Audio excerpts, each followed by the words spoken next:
Should you buy PS5 controller?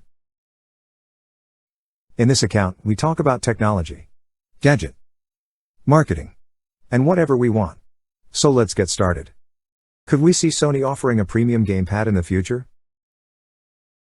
The prospect of Sony offering a premium gamepad, maybe even called something along the lines of the PS5 Pro or PS5 Elite controller, is certainly tantalizing. While the company hasn't confirmed any such controller is on the horizon, it would certainly make sense for Sony to consider manufacturing a premium edition of its innovative DualSense PS5 controller for those who want to ramp up their gaming experience. It's a move Microsoft has already made, offering both the Xbox Elite Wireless Controller and its predecessor, the Xbox Elite Wireless Controller Series 2 for Xbox players who want a heftier, customizable alternative gamepad. So it's odd that we haven't seen Sony dipping its toes in the premium controller pool. The closest we got was the DualShock 4 back button attachment, which added an extra 2 mappable buttons to the PS4 controller. But, while a premium PS5 gamepad may still be a pipe dream right now, that hasn't stopped us from considering what we would want from a Sony Pro standard controller that could allow it to rival Microsoft's own upgraded controller. Here's our wish list for a PS5 Pro controller. One of the best parts of Microsoft's Xbox Elite Wireless Controller Series 2 is the level of customization it offers. Though the Pro standard controller has a premium price to match, costing £159.99, $179.99, odd $249.95, you get plenty of accessories that allow you to customize your controller, including analog sticks, back paddles and D-pads, that you can simply pop off and replace magnetically. You can also alter the tension of the gamepad's triggers and the analog sticks. What's more, you can use the Xbox app to customize the controller at a system level, which allows you to remap buttons, including the back paddles, and configure everything from stick sensitivity to vibration and brightness. You can even create more than one profile. As we said above, Sony came close to allowing customization of its DualShock 4 controller with the release of the back button attachment accessory, which connected to the PS4 controller and added 2 mappable buttons. However, this accessory is fiddly to use and doesn't offer anywhere near the level of customization the Series 2 does, though it also didn't cost as much, at £25/$25. With a Pro standard PS5 controller, we would love to see Sony take a leaf out of Microsoft's book, offering players back paddles, interchangeable sticks and buttons, as well as plenty of aesthetic and systemic customization options.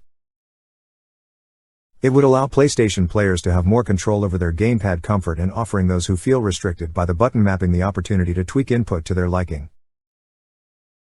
While the DualSense is a brilliant controller, one size doesn't always fit all when it comes to gamepads. The DualSense controller has plenty of fantastic features that we wouldn't want to lose with a Pro standard PlayStation gamepad. In particular, we would want to see the haptic feedback and adaptive trigger features in the premium version.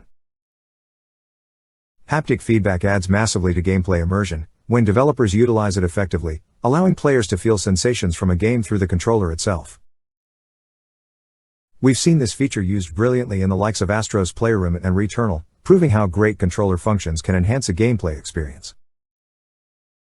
Likewise, adaptive triggers also go a long way in improving gameplay immersion, adding palatable tension when pressed. So, for example, when you draw a bow in a game, you feel the tension of the string in the trigger, making it feel more realistic. We couldn't see a world where Sony ditched haptic feedback and adaptive triggers in a Pro standard controller, however we would hope, harking back to our previous point, that there would be customization options for this which allows players to adjust how much tension they feel in the triggers or how strong the haptic feedback sensations are. The former would be particularly helpful for those with dexterity issues. But while the DualSense has some wonderful features, there is one that we would like to see improved: the built-in mic. The mic, while usable, just isn't anything like putting on a gaming headset. Those who would be purchasing a premium PlayStation controller likely have their own gaming headset anyway and will want a higher level of in-game communication, especially for online multiplayer. So, we say ditch the mic, or give it one hell of an upgrade. Perhaps the biggest issue with the DualSense PS5 controller is its battery life. We often find ourselves having to have at least one on constant charging standby. We would love Sony to implement an upgrade to the battery of a Pro standard controller and, taking a leaf from Microsoft's book, offer wireless charging too. The Series 2 comes in a hefty carry case, with a wireless charger pack, that can also be wired, and a USB-C cable. It's extremely handy for those who like to take their controller out and about, allowing the controller to charge in its case without a need for a power supply, as long as the charger pack is juiced first. If you do want to plug the charging pack in, there's an option to do that, but it just means you don't have to hook it up with a cable or dock it in a charging station. Sony could do something similar, offering a, maybe lighter, carry case for the PS5 Pro controller to sit snugly in, charging as you make your way from your friend's house back to yours. The biggest issue with the DualSense, and some previous PlayStation controllers, is that it isn't backwards compatible. While this is somewhat understandable, given the technological leap from PS4 to PS5, it's still a pain for those who have a collection of DualShock 4 controllers sitting around.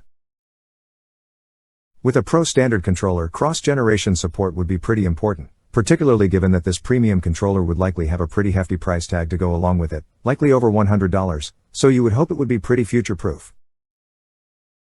Perhaps the most important thing we would expect from a Pro standard PlayStation controller is for it to feel premium.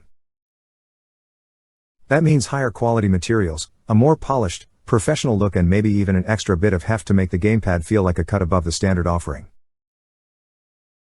And with this higher quality feel, we also expect a higher level of comfort, perhaps in the form of comfortable rubberized grips or better ergonomics. Essentially, we want a controller that's comfortable for long play sessions that looks sleek enough to make you stand out from the crowd.